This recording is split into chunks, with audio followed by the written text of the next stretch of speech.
Studies have shown that nearly 75% of people who have heart attacks don't have high cholesterol. So what are they missing? There's probably a lot that is being missed in this correlation.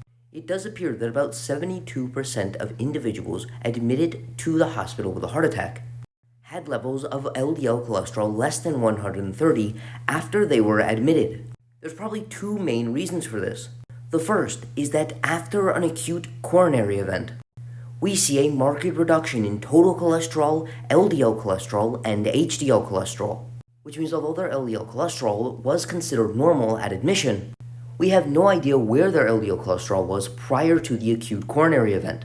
And we know that the event itself caused a marked decrease in their total LDL cholesterol levels.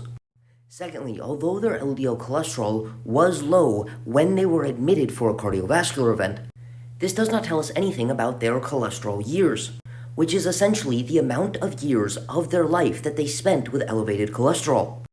When we have elevated cholesterol, we are treated with cholesterol-lowering medications. However, this does not get rid of all of the risk that we accumulated after all of the years we spent with elevated cholesterol. Because the years spent with elevated cholesterol can increase plaque burden, the main driver of ASCVD. And the more years we spend with elevated cholesterol, the greater our risk of cardiovascular events. And those with long-term exposure to high LDL cholesterol have a markedly increased risk of CVD and other cardiovascular-related mortalities. But those who spend their entire life with low cholesterol have a markedly reduced risk of atherosclerosis and other cardiovascular conditions, meaning it's not necessarily your LDL cholesterol when you are admitted with a cardiovascular event, but where your LDL cholesterol was your entire lifetime. And the very last thing I will mention is this is a normative distribution curve for LDL cholesterol in the population. The majority of the population falls within the normal range, which means there's simply just a greater proportion of the population with normal cholesterol compared to elevated cholesterol.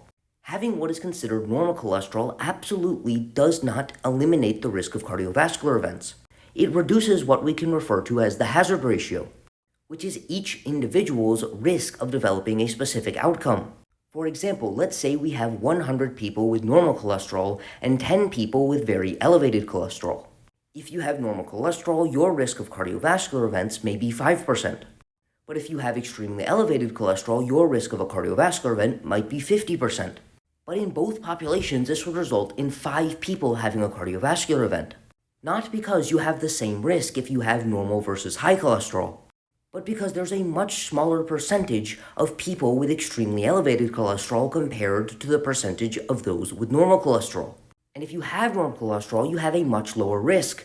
But because there is such a large portion of the population with what is considered normal cholesterol, they will make up a much larger proportion of the people with cardiovascular events, because they make up such a large portion of the population as a whole.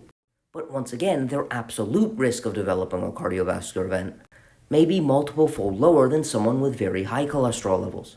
And these statistics don't tell us the absolute risk of developing cardiovascular events if your LDL-C is normal compared to elevated, but just the percentage of people who had LDL levels in the normal range at admission, which, as you may be able to tell, can be manipulated by multiple different factors.